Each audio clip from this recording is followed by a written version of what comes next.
അങ്ങനെ ബിസിനസ്സുകാരനാവണം എന്നുള്ള ആഗ്രഹത്തിന്റെ പുറത്ത് ഞാൻ പഠിച്ചു കഴിഞ്ഞപ്പോ സ്വന്തമായിട്ട് എനിക്ക് ടൂറിസം ഭയങ്കര ഇഷ്ടമായിരുന്നു. അപ്പൊ ഞാൻ ടൂറിസത്തിലേക്ക് തന്നെ ഞാൻ ഇറങ്ങി. ആദ്യം പഠിച്ചു കഴിഞ്ഞ ഉടനെ തന്നെ ചെയ്തത് ഒരു പരുന്തുംപാറ എന്ന് പറഞ്ഞൊരു സ്ഥലമുണ്ട് ഇടുക്കിയില്. അവിടെ എന്റെ തന്നെ പഠിപ്പിച്ച HOD തന്നെ ഒരു പ്ലോട്ട് ഉണ്ടായിരുന്നു, ഒരു ലാൻഡ്. അവിടെയല്ല, ഇത് പരുന്തുംപാറ. ജഡായു കൊല്ലത്താണല്ലോ, ഇത് ഇടുക്കിയിലാണ്, ഈ വാഗമണ്ണിന്റെ ഒക്കെ അടുത്തായിട്ട്. പഠിച്ച ഉടനെ തന്നെ ഫസ്റ്റ് ചെയ്ത ബിസിനസ് അതാണ്. അവിടെ HODക്ക് ഒരു സ്പേസ് അവിടെ ഉണ്ടെന്ന് പറഞ്ഞപ്പോ ഞാനൊരു ഐഡിയ ഇട്ട് കൊടുത്തു. അവിടെ നമുക്ക് ഹട്ടൊക്കെ പണിതിട്ട് കുറെ ടൂറിസ്റ്റുകൾ അവിടെ കൊണ്ടുവരാം എന്നൊക്കെ പറഞ്ഞു. പിന്നെ ഞാൻ അവിടെ പോയി നിന്ന് അവിടെ ആ പരുന്തുംപാറേനെ ശരിക്കും, ആ പരുന്തുംപാറ ടൂറിസം എന്നൊക്കെ ഉള്ള പേജൊക്കെ ഇപ്പോഴും എന്റെ തന്നെയാണ്. അന്ന് അധികം ആർക്കും അറിയില്ലായിരുന്നു. അപ്പൊ പിന്നെ ഞാൻ അവിടെ അന്ന് ഫേസ്ബുക്കിൽ കൂടെ അതിലൊക്കെ നന്നായിട്ട് പ്രൊമോട്ട് ചെയ്തു.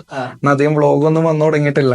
അപ്പൊ ഞാൻ അവിടുത്തെ പോയിട്ട് വീഡിയോ ഒക്കെ എടുത്തിട്ട് ഫേസ്ബുക്കിലൊക്കെ ഇട്ട് അങ്ങനെ പ്രൊമോട്ട് ചെയ്തു. അപ്പൊ കുറച്ച് ഇൻവെസ്റ്റേഴ്സ് വന്നു. അവരവിടെ ആ പ്രോപ്പർട്ടിയിൽ ഇൻവെസ്റ്റ് ചെയ്ത് അവര് ലാൻഡൊക്കെ എടുത്തു, ഹട്ടുകളൊക്കെ പണിതു. അതവിടെ സക്സസ്ഫുൾ ആയിട്ട് അത് അങ്ങനെ പോയി. അപ്പൊ അതൊക്കെ ഞാൻ പിന്നെ അവിടെ നിന്ന് എനിക്ക് തരാനുള്ള കാര്യങ്ങളൊക്കെ അവിടെ തന്നു ഞാന് മാറി. പിന്നെ ഞാൻ അവിടെ നിന്ന് കിട്ടിയ ഒരു കണക്ഷൻ വെച്ചിട്ട്, ആ കണക്ഷൻ വെച്ചിട്ട് ഞാനൊരു ടൂറിസം കമ്പനിയിൽ ജോയിൻ ചെയ്തു.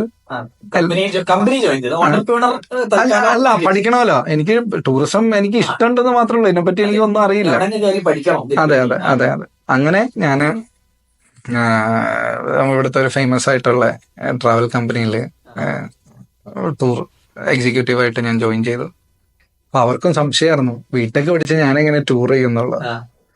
അങ്ങനെ ഞാൻ അവിടെ കയറിയപ്പോ ഞാൻ പറഞ്ഞു, എനിക്ക് ശമ്പളമൊന്നും വേണ്ട, ഞാനിത് പണിയെടുത്ത് ഒരു ശമ്പളം തന്നെ, ഞാൻ ഇവിടെ വന്നോളാം, എന്റെ പെട്രോൾ അടിച്ച് എല്ലാം വന്നോളാം.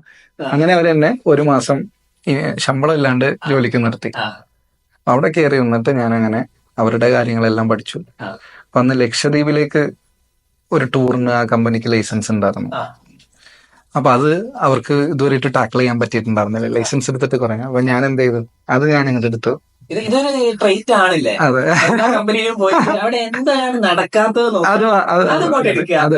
എന്നാലാണല്ലോ നമുക്ക്.